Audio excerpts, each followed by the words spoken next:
Амьсгаас үрдчлэн сэргийлэх зөвлөмж. Үер. Үерийн өмнө, үерийн үеэр, үерийн дараа авах арга хэмжээ. Үер гэж юу вэ? Үер гэдэг нь хур бороо, гол усны төрлөг, мөс усны хайлалт, далан сэтрэх зэрэг шалтгаанаар усны түвшин огцом нэмэгдэж, хүн амын амьнаас эрүүл мэнд, эд хөрөнгө, байгаль орчин занал хийлэх байгалийн гамшиг юм.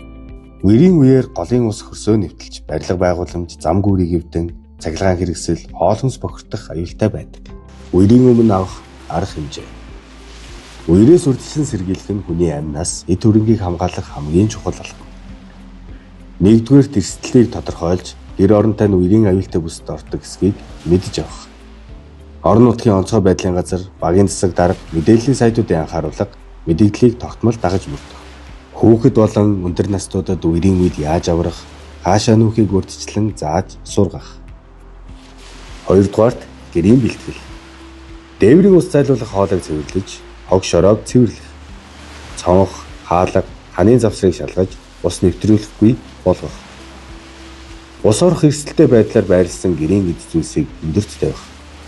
Элс, шуудаа, модон хаалт зэрэг ус хаах хэрэгсэл бэлдэх. Гуравдугаарт аюулгүй байдлын багц бэлдэх. Онцгой байдлын багц нь 2-3 хоногт хэрэглэх шаардлагатай зүйлсүүдийг агуулна. Үүнд ундны ус, хуурай хүнс, гар чийдэн, нэмэлт зай, анхны тусламжийн хайрцаг, дулаан хүнжил, хувцас, бээли, сонин, биелэгүүд, гар утасны павер банк, чухал бичиг баримтын болбор зэрэг багтдаг. Дөрөвдүгээрт гэр бүлийн яралтай нүүх төлөвлөгөө. Үер болсон үед хаашаа нүүх, энд мэдэгдэх, яаж холбоо барих зэргийг гэр бүлийнхээ бүх гишүүдээс сайтар ойлголоо. Хүүхдүүд гэрээс ганцаар гарахгүй, үерийн ус руу ойртохгүй гэдгийг заавал мэдсэн байх шаардлагатай. Үерийн үеэр авах арга хэмжээ.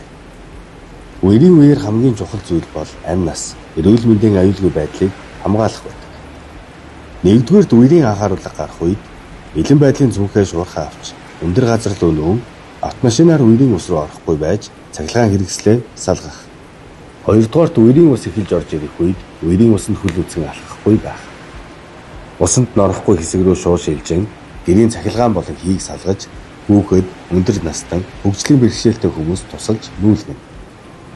Гуравдугаарт гадаа явах үед усны урсгал 20-30 см өндөр болсон ч хүнийг татаж унгаах аюултай байдаг тул ямар ч тохиолдолд гатлахгүй байх. Мөн гүүр, далан, үерийн суваг дээр огт зогсож болохгүй бөгөөд үерийн усанд хүрсэн цахилгаан шон утас руу ойртохгүй байх хэрэгтэй. Дөрөвдүгээрт холбоо мэдээлэл.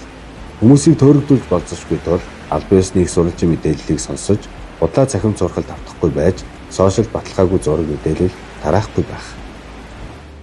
Үерийн дараа авах арга хэмжээ. Үер буусны дараа орчны бохирдол, алдар төвчин, цахилгаан богино холболт зэрэг хоёр дахь аюулууд бий болдог. Нэгдүгээр та гэртээ орохоос өмнө байшингийн хан, суур, дээвэр, булзаасан, эсвэл цуурсан эсгийг шалган, цахилгаан үндснүүд норсон бол огт асааж болохгүй.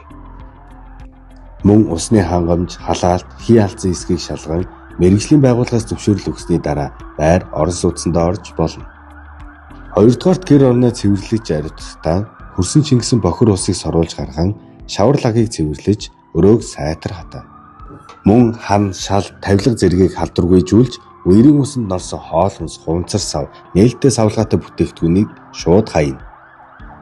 Гуравдугаарт эрүүл мэндээ хамгаалж гараа тогтмол савандаж угаах. Одоод гидсний халдварын шинжилэрүүл эмнэлэг тандан, бохир ус хүрсэн шархыг заавал ариутгаж боо. Дөрөвдүгээрт хохирлын үнэлгээ гаргах. Үерийн дараа эвдэрсэн эд хөрөнгийн зургийг дарж, багийн засаг дарга даатгалд мэдэгдэнэ.